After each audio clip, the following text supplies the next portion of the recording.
Alrighty, I am just going to get right into it. If you're feeling like your Etsy shop is in a rut or not getting the traction you had hoped for, then I want to let you know you are not alone. And I get it, right? You're doing all the things that you're told to do, you're putting a lot of time and money into your shop, but nothing's really happening. I've got 5 things that I'll be sharing in today's video that you're doing that is killing your Etsy shop, and you may not even know it. But I'm also going to be showing you how you can turn all of that around. And one of the things killing an Etsy shop is something that I've noticed a lot of new shop owners doing, and it's a pretty big deal. So make sure that you watch the entire video to find out what that is. Without any further ado, let's get into it. So, by not running a sale in your shop, you're really turning off a lot of potential buyers. People want to have a reason to buy from your shop, they want to have an incentive to purchase something from your shop. And if you don't run a sale, you're going to be turning off a lot of different people and not getting the click on that item to get them into your shop.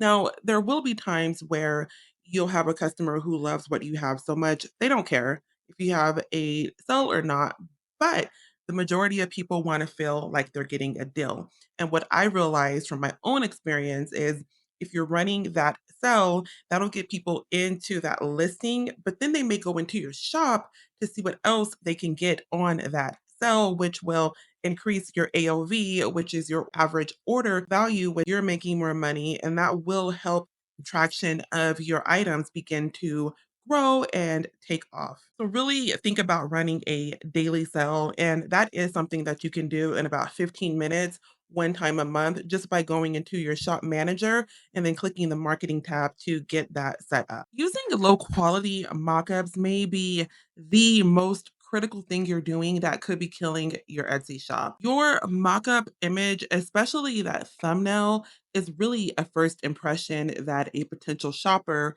would see. So you need to make sure that your thumbnail is visually appealing. But to take it a step further, you want to make sure that each listing photo is also appealing. Don't only stop at the thumbnail photo, make sure the rest of the photos within that item are also beautiful, very professional looking, and of high quality because you want to get your customer to feel that level of comfort to be able to purchase from you because you've paid attention to detail and you're presenting your item in the best possible light. Another thing to keep in mind too that not only is your thumbnail image the first impression, but that is what is going to get a person to click on your item. And we all know that if you want to get a sale, you have to get the click. And if your mock up image isn't even earning you that click, we all know you're not going to get any orders. So, having high quality listing images are going to be your number one ticket into getting that click from the potential buyer. A lot of my coaching students know that I love to get my mockups from Etsy directly or from Creative Fabrica. And before we move on to number 3, I just wanted to let you know that I did create a free download for you. It is a listing optimization checklist that will help you ensure that when you're adding an item to your shop that you are implementing Etsy's best practices to help you have a better chance at getting that item ranked, getting the visibility to it, and getting the click to get the order. So if you want your free copy, go ahead and leave the word checklist below and I'll get that over to you. All right, let's move into number 3. Not pricing strategically can definitely kill your shop because, on one hand, if you are too low, people might think your item could be cheap or there's something wrong with it. But then if you are too high, it'll turn people off from even clicking it, especially when they're on the search page and the items above you, below you, and on either side are priced more competitively. Why would they click on the most expensive item? And another thing to keep in mind when it comes to pricing is you want to make sure that you're covering the investment that you are putting into your shop. You want to make sure that you're profitable. We're all trying to run a business, and it would be counterproductive if you're losing money on every order. So there are a number of different things to keep in mind when you are determining what you want your price to be. Now, I mentioned in number two that you want to look at your competitors, to look at their mock-up images, but you want to do something very similar when it comes to the pricing. You want to look at your competitors, and what I'd recommend you do would be to only stay on pages one and two. Look up your niche and look at pages one, two, maybe three, depending on your niche or your product. But look at the popular now, look at the bestsellers, and what are their prices at.